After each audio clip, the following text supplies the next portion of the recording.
नमस्कार दोस्तों। आज हम क्लास ट्वेल्थ के फिजिक्स के जितने भी इम्पोर्टेंट क्वेश्चन हैं, विद्युत क्षेत्र एवं विद्युत आवेश के जितने भी इम्पोर्टेंट क्वेश्चन हैं उसको आज हम करने वाले हैं। तो चलिए, पहला क्वेश्चन इस प्रकार से है। क्वेश्चन नंबर 1 है कि हवा में आपेक्षिक परावैद्युता यानी कि ER का मान कितना होता है। तो इसका राइट आंसर जो हो जाएगा ऑप्शन नंबर सी हो जाएगा। ठीक है। अगला क्वेश्चन है विद्युत क्षेत्र में एक आवेशित कण पर लगने वाला बल का मान होता है। ठीक है। विद्युत क्षेत्र में एक आवेशित कण पर लगने वाला बल का मान होता है। इसका राइट आंसर हो जाएगा QE। ठीक है। अगला क्वेश्चन है, तीसरा नंबर क्वेश्चन है विद्युत फ्लक्स का एसआई मात्रक क्या होता है। ठीक है।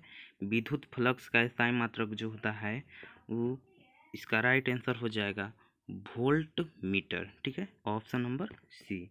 चलिए अगला क्वेश्चन देखते हैं।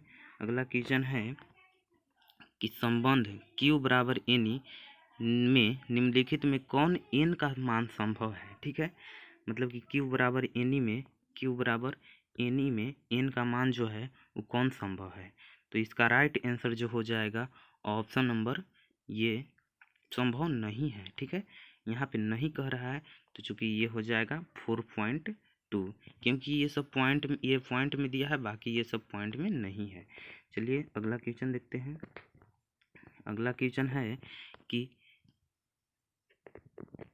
आवेश का पृष्ठ घनत्व बराबर होता है। ठीक है। आवेश का पृष्ठ घनत्व बराबर होता है। ठीक है। तो इसका राइट आंसर जो हो जाएगा ऑप्शन नंबर बी होगा। ठीक है। इसका राइट आंसर क्या हो जाएगा, ऑप्शन नंबर बी। चलिए अगला क्वेश्चन देखते हैं। अगला क्वेश्चन है कि किसी माध्यम की आपेक्षिक परावैद्युता यानी कि ER का जो मान होता है, तो इसका राइट आंसर हो जाएगा E/में ε0। ठीक है। चलिए अगला क्वेश्चन देखते हैं। अगला क्वेश्चन है कि पानी का परावैद्युत स्थिरांक होता है। ठीक है। पानी का परावैद्युत स्थिरांक कितना होता है, तो इसका राइट आंसर जो हो जाएगा ऑप्शन नंबर ए हो जाएगा। ठीक है। और सी। अगला क्वेश्चन है कि 1/4πε0 का मान होता है। ठीक है। 1/4πε0 का मान कितना होता है, तो इसका राइट आंसर हो जाएगा 9×10⁹ न्यूटन मीटर स्क्वायर प्रति कूलम्ब स्क्वायर। ठीक है। तो इसका राइट आंसर हो जाएगा ऑप्शन नंबर ए। अगला क्वेश्चन देखते हैं। अगला क्वेश्चन है आवेश का बीमा होता है। ठीक है। आवेश का बीमा इसमें क्या हो जाएगा, तो इसका राइट आंसर हो जाएगा ऑप्शन नंबर ए। आवेश का बीमा होता है IT या AT दोनों होता है। ठीक है। IT या AT दोनों होता है। ठीक है। अगला क्वेश्चन देख लेते हैं। अगला क्वेश्चन है कि एप्सिलॉन नोट का मात्रक होता है। ठीक है। तो एप्सिलॉन नोट का मात्रक कौन हो जाएगा, तो फर्मी प्रति मीटर यहाँ पे हो जाएगा। ठीक है। अगला क्वेश्चन हम लोग देख लेते हैं। कहा जा रहा है कि किसी दूरी पर दो आवेशित कण के बीच बल F है। यदि उनके बीच की दूरी आधी कर दी जाए तो विद्युत बल का मान होगा। ठीक है। तो विद्युत बल का मान होगा वो क्या हो जाएगा, तो इसका राइट आंसर जो हो जाएगा ऑप्शन नंबर ए हो जाएगा। ठीक है। इसका राइट आंसर जो हो जाएगा ऑप्शन नंबर ए हो जाएगा, 4A। ठीक है। अगला क्वेश्चन देखते हैं। अगला क्वेश्चन है कि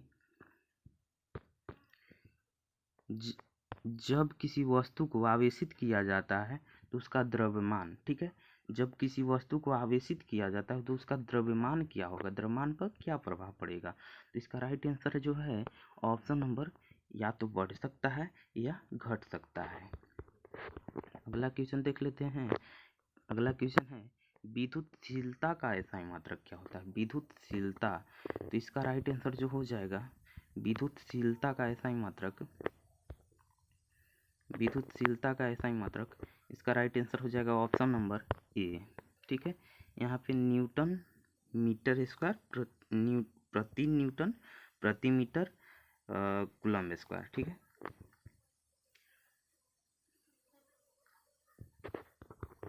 अगला क्वेश्चन देख लेते हैं।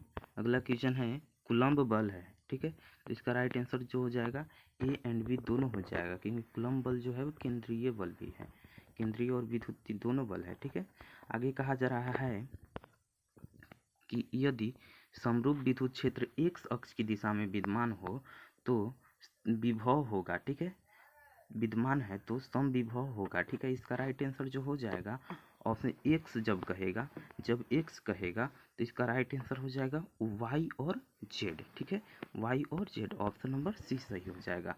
अगर यहाँ पे वाई कहता तो दोस्तों क्या होता, वाई कहता तो वाई को छोड़कर बाकी दोनों जो बचता वो हो जाता। ठीक है, तो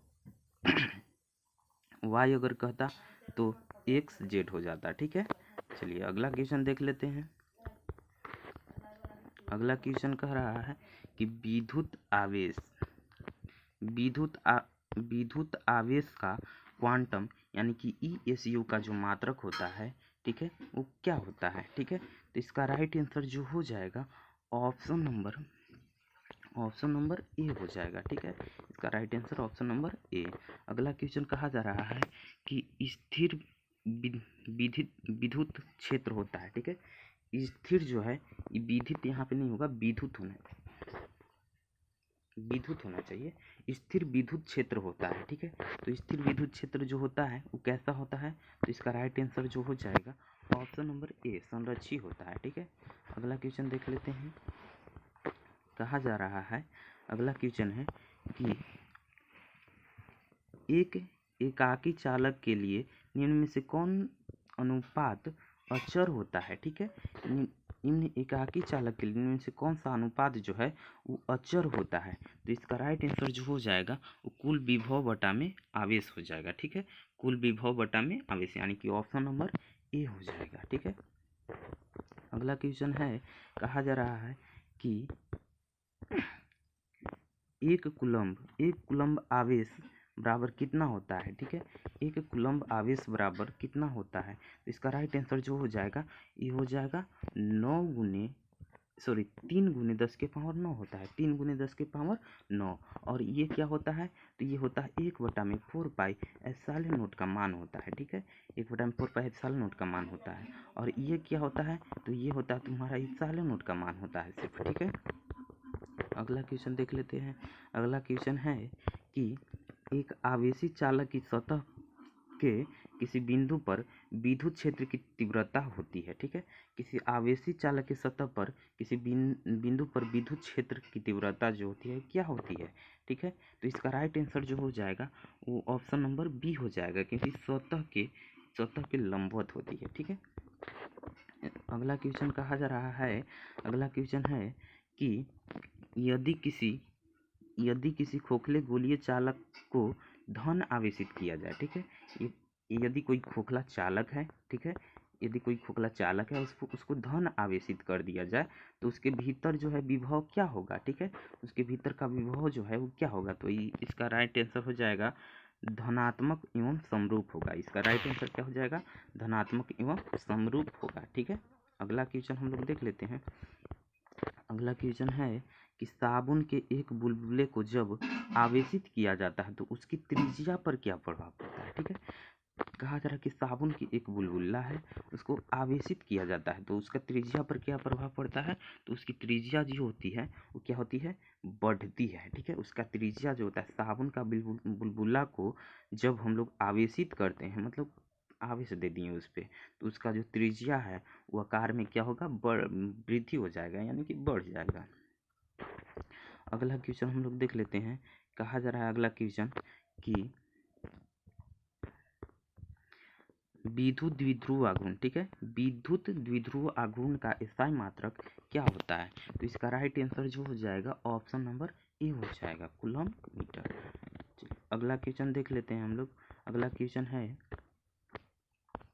कि विद्युत क्षेत्र में प्रवेश करने वाला एक इलेक्ट्रॉन का प्रारंभिक वेग विद्युत क्षेत्र से भिन्न दिशा में है। ठीक है, तो विद्युत क्षेत्र में इलेक्ट्रॉन का पथ होगा। ठीक है, तो विद्युत क्षेत्र में इलेक्ट्रॉन का पथ कैसा होगा, तो इसका राइट आंसर हो जाएगा परवलय। ठीक है, परिवलय हो जाएगा। ठीक है, अगला क्वेश्चन हम लोग देख लेते हैं। अगला क्वेश्चन है कि एप्सिलॉन नोट की बीमाएँ क्या होती है। ठीक है, एप्सिलॉन नोट का बीमा क्या होती है, तो इसका राइट आंसर जो हो जाएगा ऑप्शन नंबर बी, m के पावर -1, l के पावर -3 और i 4 होता है, और a जो होता है सॉरी t 4 होता है, और i जो होता है 2 होता है। ठीक है, i या a, ठीक है, 2 होता है। अगला क्वेश्चन देख लेते हैं। अगला क्वेश्चन है कि एक स्थिर आवेश उत्पन्न करता है। ठीक है, एक स्थिर आवेश जो है वो क्या उत्पन्न करता है। ठीक है, तो इसका राइट आंसर हो जाएगा केवल विद्युतीय क्षेत्र उत्पन्न करता है। ठीक है, क्या उत्पन्न करता है, तो केवल विद्युतीय क्षेत्र उत्पन्न करता है। अगला क्वेश्चन देखते हैं हम लोग। कहा जा रहा है कि मुक्त आकाश यानी कि मुक्त आकाश की मतलब फ्री स्पेस की परावैधुता यानी कि एप्सिलॉन नोट जो है उसका परावैधुता होती है। ठीक है, मतलब उसका मान पूछ रहा है, परावैधुता का मान कितना होता है। तो इसका राइट आंसर जो हो जाएगा ऑप्शन नंबर सी। अभी हम बताए थे कि ये एप्सिलॉन नोट का मान होता है। ठीक है, एप्सिलॉन नोट का इतना मान होता है। अगला क्वेश्चन कहा जा रहा है कि यदि दो आवेशों के बीच की दूरी दुगनी कर दी जाए तो उनके बीच लगने वाला बल हो जाएगा। ठीक है, दो आवेशों के बीच की दूरी अगर दुगनी कर दी जाए तो उनके बीच जो बल लगेगा 1/4 गुनी हो जाएगी। ठीक है, अगला क्वेश्चन हम लोग देख लेते हैं। अगला क्वेश्चन है कि ई वेक्टर के विद्युत क्षेत्र में पी वेक्टर विद्युत आघूर्ण वाले विद्युत द्विध्रुव पर लगने वाले बल का आघूर्ण है। ठीक है, तो इसका राइट आंसर जो हो जाएगा पी क्रॉस ई होना चाहिए। ठीक है, इसका right answer option number A हो जाएगा। ठीक है, अगला क्वेश्चन हम लोग देख लेते हैं। कहा जा रहा है कि विद्युत तीव्रता, ठीक है, विद्युत तीव्रता जो है, ठीक है, विद्युत तीव्रता की बीमा क्या होती है। ठीक है, तो विद्युत तीव्रता की इसका बीमा जो होगी इसका राइट आंसर हो जाएगा ऑप्शन नंबर वी। ठीक है, यानी कि हो जाएगा m l और t के पावर -3 और i के पावर -1। ठीक है, अगला क्वेश्चन हम लोग देख लेते हैं। अगला क्वेश्चन है कि किसी आवेशित खोखले गोलाकार चालक के भीतर विद्युतीय तीव्रता का मान होता है। ठीक है, तो इसका राइट आंसर जो हो जाएगा इसका राइट आंसर 0 हो जाएगा। ठीक है, अगला क्वेश्चन हम लोग देख लेते हैं। कहा जा रहा है कि एक वैद्युत द्विध्रुव एक पृष्ठ से घिरा हुआ है। ठीक है, एक वैद्युत द्विध्रुव है जो पृष्ठ से घिरा हुआ है, तो पृष्ठ पर कुल विद्युतीय फ्लक्स होगा। ठीक है, पृष्ठ पर कुल विद्युतीय फ्लक्स जो होगा वो कितना हो जाएगा, तो उसका राइट आंसर जो हो जाएगा ऑप्शन नंबर बी यानी कि 0। ऑप्शन नंबर बी हो जाएगा। ठीक है, अगला क्वेश्चन कहा जा रहा है कि एक आवेशित चालक का क्षेत्र आवेश घनत्व सिग्मा और इसके पास विद्युत क्षेत्र का मान होता है। ठीक है, अथवा आवेशित गोलीय चालक के अंदर विद्युत क्षेत्र होता है। ये देखिए क्वेश्चन बहुत घुमाया है, सिर्फ ये पूछ रहा है कि आवेशित गोलीय चालक के भीतर जो है विद्युत क्षेत्र का मान होता है। ठीक है, तो इसका राइट आंसर जो हो जाएगा ऑप्शन नंबर बी हो जाएगा। ठीक है, इसका राइट आंसर क्या हो जाएगा ऑप्शन नंबर बी। अगला क्वेश्चन कहा जा रहा है कि यदि गोले पर आवेश यानी कि 10 माइक्रोकूलम यानी कि गोले पर आवेश 10 माइक्रोकूलम हो तो उसकी जो है सतह पर विद्युतीय फ्लक्स होगा। ठीक है, तो उसका सतह पर विद्युतीय फ्लक्स क्या हो जाएगा, तो इसका राइट आंसर हो जाएगा 36 पाई गुने 10 के पावर 4। ठीक है, 36 पाई गुने 10 के पावर 4 न्यूटन मीटर स्क्वायर प्रति कूलम्ब स्क्वायर। ठीक है, अगला क्वेश्चन हम लोग देख लेते हैं। अगला क्वेश्चन हो जाता है कि 64 समरूप बूंदों जिनमें प्रत्येक की धारिता कितना है 5 माइक्रोफैराड है। ठीक है, मिलकर एक बड़ा बूंद बनते हैं, बड़े बूंद की धारिता क्या होगी, तो इसका राइट आंसर जो हो जाएगा वो कितना हो जाएगा 20 माइक्रोफैराड हो जाएगा। ठीक है, ये क्वेश्चन बहुत भी आई है। अगला क्वेश्चन देख लेते हैं। अगला क्वेश्चन है, कहा जा रहा है कि निम्नलिखित में किस राशि का मात्रक जो है वो क्या होता है, वोल्ट प्रति मीटर होता है। ठीक है, निम्नलिखित में किस राशि का जो मात्रक है वो वोल्ट प्रति मीटर होता है। तो इसका राइट आंसर जो हो जाएगा वो हो जाएगा विद्युतीय क्षेत्र। ठीक है, अगला क्वेश्चन है, कहा जा रहा है कि इनमें कौन विद्युत क्षेत्र की तीव्रता का मात्रक होता है। ठीक है, विद्युत क्षेत्र की तीव्रता का मात्रक क्या होता है, तो न्यूटन प्रति कूलम। चलिए अगला क्वेश्चन हम लोग देख लेते हैं। अगला क्वेश्चन कहा जा रहा है कि किसी चालक की विद्युत धारिता का व्यंजक होता है। ठीक है, चालक की विद्युत धारिता का व्यंजक क्या होता है, तो सी बराबर हम लोग जानते हैं कि सी बराबर क्या होता है, क्यू अपन वी। ठीक है, सी बराबर क्या हो जाता है, क्यू अपन वी। चालक की धारिता को सी से सूचित करते हैं, सी बराबर होता है क्यू अपन वी। चलिए अगला क्वेश्चन हम लोग देखते हैं। अगला क्वेश्चन कहा जा रहा है कि किसी विद्युतीय क्षेत्र में, ठीक है, किसी विद्युतीय क्षेत्र में चालक को रखने पर उसके अंदर विद्युतीय क्षेत्र का मान होता है। ठीक है, किसी विद्युतीय क्षेत्र में चालक को रखने पर उसके अंदर विद्युतीय क्षेत्र का मान क्या हो जाएगा, इसका राइट आंसर हो जाएगा शून्य हो जाएगा। ठीक है, इसका राइट आंसर शून्य हो जाएगा। अगला क्वेश्चन हम लोग देखते हैं। अगला क्वेश्चन कहा जा रहा है कि किसी वस्तु पर परावैद्युत स्थिरांक हमेशा होता है। ठीक है, किसी वस्तु पर परावैद्युत स्थिरांक हमेशा होता है, तो इसका राइट आंसर जो हो जाएगा वन से अधिक होता है। ठीक है, होता है तो वन से अधिक होता है। अगला क्वेश्चन हम लोग देख लेते हैं। अगला क्वेश्चन है कि किसी किसी संधारित्र की धारिता, ठीक है, किसी संधारित्र की धारिता का मात्रक जो होता है वो क्या होता है, तो किसी संधारित्र की धारिता का मात्रक क्या होता है, फैराड होता है। अगला क्वेश्चन हम लोग देखते हैं। अगला क्वेश्चन कहा जा रहा है कि आवेशित खोखले गोलीय चालक के केंद्र पर, ठीक है, केंद्र पर कहाँ पूछ रहा है, किसी आवेशित खोखले गोलाकार चालक के केंद्र पर जो होता है, केंद्र पर कहा जा रहा है कि विद्युत क्षेत्र एवं विभव दोनों ही शून्य होते हैं। विद्युत विभव शून्य होता है, विद्युत क्षेत्र क्या होता है, शून्य होता है, विभव नहीं। बिल्कुल ये सही आंसर है। ठीक है, विद्युत क्षेत्र जो होगा क्या होगा, शून्य होगा, लेकिन विभव जो है शून्य नहीं होगा। तो इसका राइट आंसर हो जाएगा ऑप्शन नंबर सी। इसका राइट ऑप्शन नंबर क्या हो जाएगा, सी हो जाएगा। चलिए अगला क्वेश्चन हम लोग देखते हैं।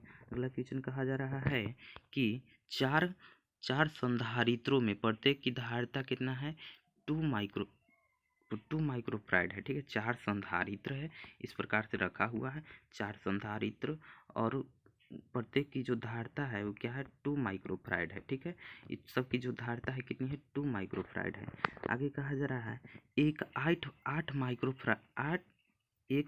8 माइक्रोफैराड की संधारित्र बनाने के लिए उन्हें जोड़ना चाहिए, मतलब किस क्रम में जोड़ेंगे कि जो है धारिता इनका जो होगा वो कितना हो जाएगा, 8 माइक्रोफैराड हो जाएगा। तो जाहिर सी बात है कि हम श्रेणी क्रम में जोड़ते हैं तो उसका फार्मूला क्या होता है, श्रेणी क्रम का होता है 1/CS बराबर 1/C 1 + 1/C 2 + 1/C 3 ऐसे करके होता है। लेकिन समांतर क्रम का क्या होता है, CP बराबर पैरेलल बराबर C1 होता है प्लस C2 होता है प्लस C3 होता है। तो इसको इस तरह से जोड़ेंगे, यानी कि C1 C2 C3 इसको 4 बार जोड़ेंगे तो 8 आ जाएगा। ठीक है, इसको जाहिर सी बात है कौन सा क्रम में जोड़ा जाएगा, तो पैरेलल यानी कि समांतर क्रम में जोड़ा जाएगा। अगला नंबर क्वेश्चन है, कहा जा रहा है कि यदि कोई संधारित्र उपलब्ध हो, ठीक है, यदि कोई संधारित्र उपलब्ध हो तो उनके समूहों से उच्चतम धारिता प्राप्त करने के लिए उन्हें जोड़ना चाहिए। ठीक है, अगर उच्चतम धारिता प्राप्त करना है, उच्च धारिता किससे प्राप्त होगी, तो उसको कौन सा क्रम में जोड़ना चाहिए। ठीक है, उसे कौन क्रम में जोड़ना चाहिए, तो इसका जो राइट आंसर हो जाएगा ऑप्शन नंबर बी हो जाएगा, यानी कि समांतर क्रम में जोड़ेंगे तब उसकी धारिता जो होगी वो अधिक होगी। अगला क्वेश्चन नंबर है 46। कहा जा रहा है कि आवेश वितरण से, ठीक है, आवेश वितरण से मतलब क्या होता है, ऊर्जा का ह्रास होता है, ऊर्जा का वृद्धि होता है, ऊर्जा का मान नियत रहता है, इनमें से कोई नहीं। तो इसका राइट आंसर जो हो जाएगा ऊर्जा का ह्रास होता है। आवेश का जब वितरण होता है तो ऊर्जा का क्या होगा, ह्रास होता है।